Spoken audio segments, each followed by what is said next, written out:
आइए आज की कथा को वहीं से आगे लेते हैं।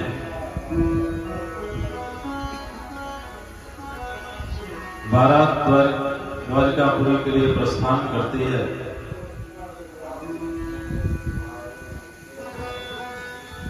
वसुदेव जी महाराज भीष्मक से विदा करने के लिए आग्रह करते हैं और सखियां रुक्मिणी का श्रृंगार करके लेकर के चली हैं विदा करने के लिए।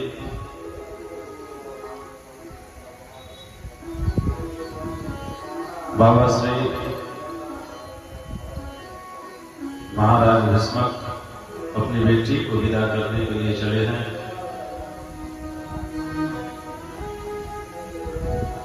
डोली सजा दी गई है और रुक्मिणी डोली में बैठ करके जा रही है। बारात जब द्वारिकापुरी पहुंची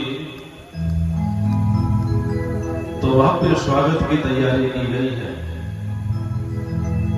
बहुत अद्भुत स्वागत द्वारका में मां भगवती का होता है और धीरे धीरे भगवती रुक्मिणी द्वारिका में निवास करते हुए समय को कुछ आगे जब बढ़ा तो भगवान एक दिन अपने राज दरबार में बैठे हुए थे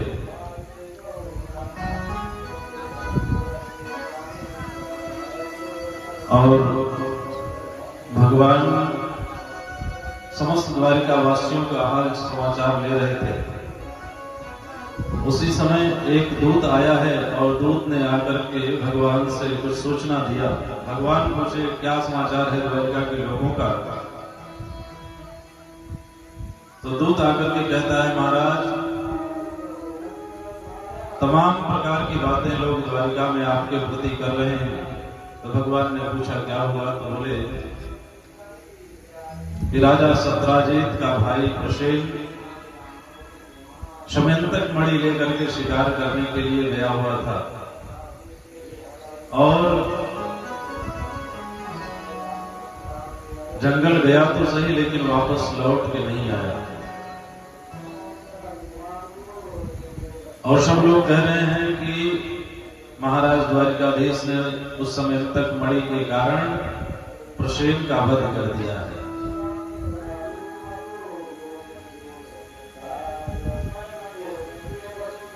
तो भगवान समझ गए कि अब इनकी शंका का समाधान करना जरूरी हो गया है। इसलिए भगवान उसी जंगल में जाते हैं जहां पर प्रसेन शिकार करने के लिए गया हुआ है और जिस रास्ते से प्रसेन अपना अश्व लेकर के जंगल में गया उसी अश्व के पग चिन्हों को देखते हुए भगवान जंगल में चले जा रहे थे।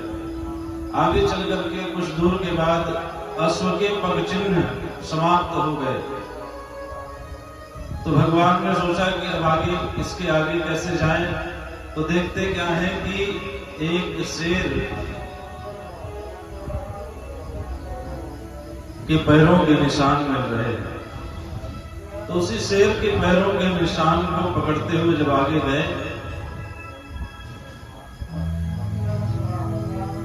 तो आगे वो शेर भी मरा दिखाई पड़ा।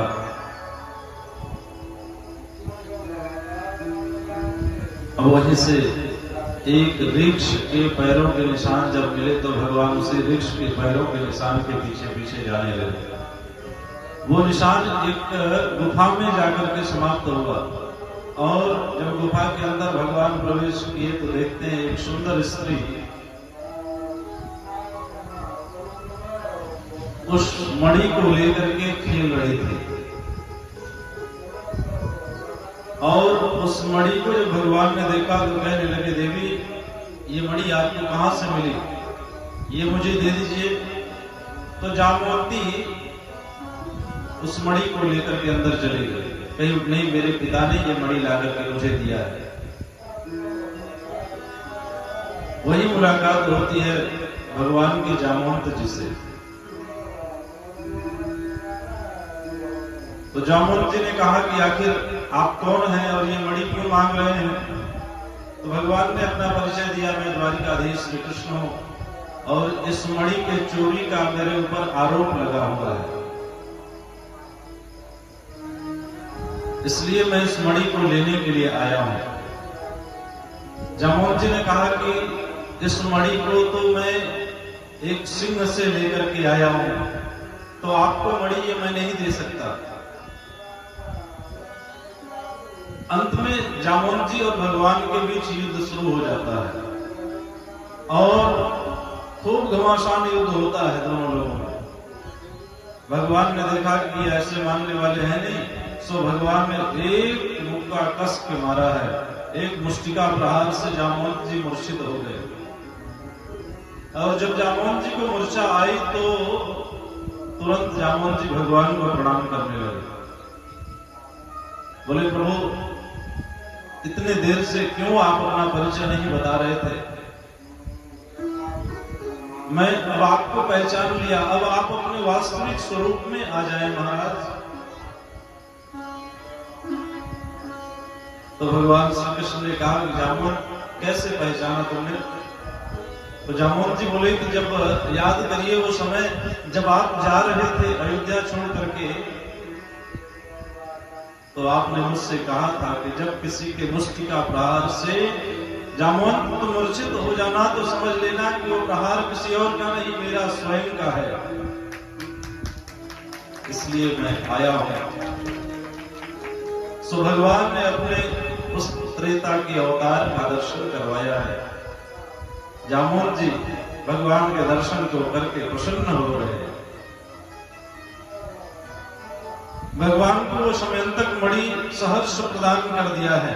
भगवान उस मणि को लेकर के जब वापस प्रस्थान करने लगे तो जामवंत जी हाथ जोड़ करके भगवान से प्रार्थना कर रहे हैं, हे नाथ, मेरी एक जिम्मेदारी और शेष रह गई है।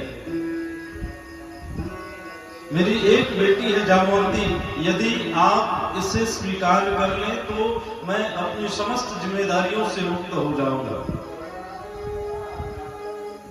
सो जामवंत जी के आग्रह को भगवान ने स्वीकार किया और जामवंती के साथ विवाह करके उनको भी द्वारिका में लेकर के चले जाए। अब वो समयंतक मणि लेकर के भगवान महाराज सत्राजित के पास पहुंचे और ले जाकर के जब समयंतक मणि प्रदान किया और सारा दृष्टांत सुनाया है तो महाराज सत्राजित को बहुत लज्जा आई है। लज्जा के मारे सत्राजित भगवान से अपने नेत्रों को नहीं मिला पा रहे थे। बहुत क्षमा मांगा है सत्राजित ने, हे प्रभु मैं मुझसे बहुत भारी भूल हो गई, मेरे अपराधों को क्षमा करें। सो भगवान ने कहा कि ये अपराध नहीं, ये तो तुम्हारा भ्रम था और मुझे इससे कोई कष्ट नहीं है।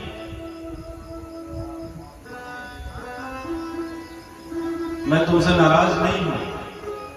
मणि को सत्राजित को प्रदान कर दिया। महाराज सत्राजित बोले कि प्रभु मैं इस मणि का लेके क्या करूंगा, ये मणि द्वारिका में ही रहे तो अच्छा है। वो मणि भगवान श्री कृष्ण को दे दिया और जब भगवान वापस जाने लगे तो सत्राजित ने कहा, हे नारायण, मुझे अभी भी मेरे हृदय में न जाने क्यों ऐसा लगता है कि आप मुझसे नाराज हैं। भगवान ने बोला कि नहीं, मैं तुमसे नाराज नहीं हूं।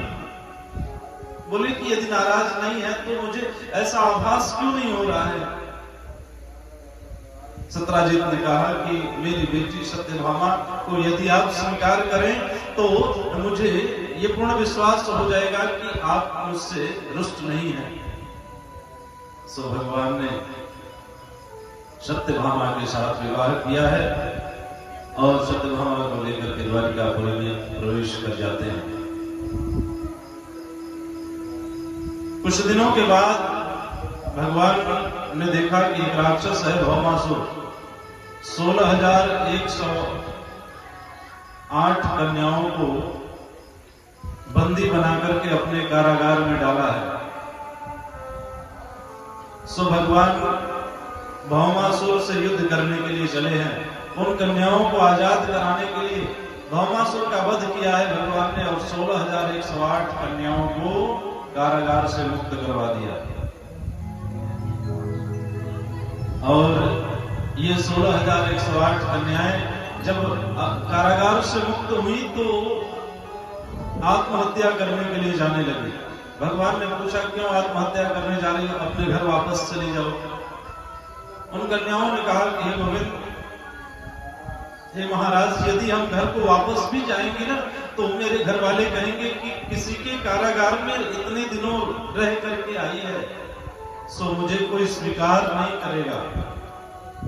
हमारे पास तो बस एक रास्ता है कि हम अपने शरीर का ही त्याग कर दें। सो भगवान ने उनको 16,108 कन्याओं का वर्ण किया है और उनको द्वारिका में स्थान दिया। सो भगवान के 16,108 विवाह और हो गए।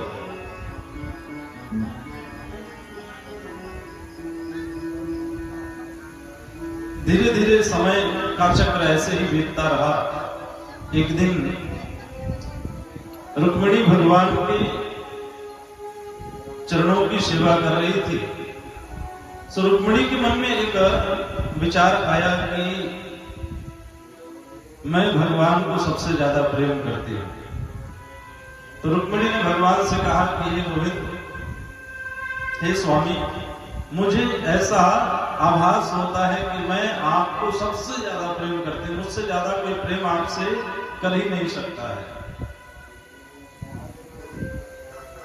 भगवान समझ गए कि रुक्मिणी को अहंकार होने जा रहा है। सो भगवान उस दिन तो कुछ नहीं बोले। धीरे धीरे कुछ समय जब बीता है तो रुक्मिणी उस बातों को भूल जाती है।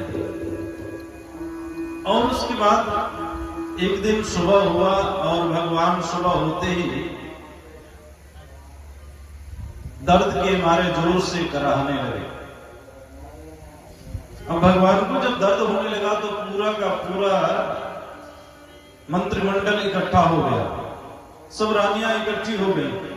आखिर क्या हो गया गोविंद को?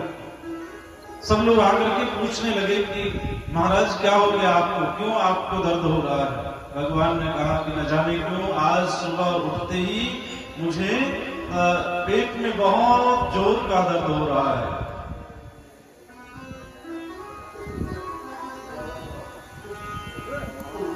और उस दर्द के कारण जैसे लगता है कि मेरे प्राण निकल जाएंगे।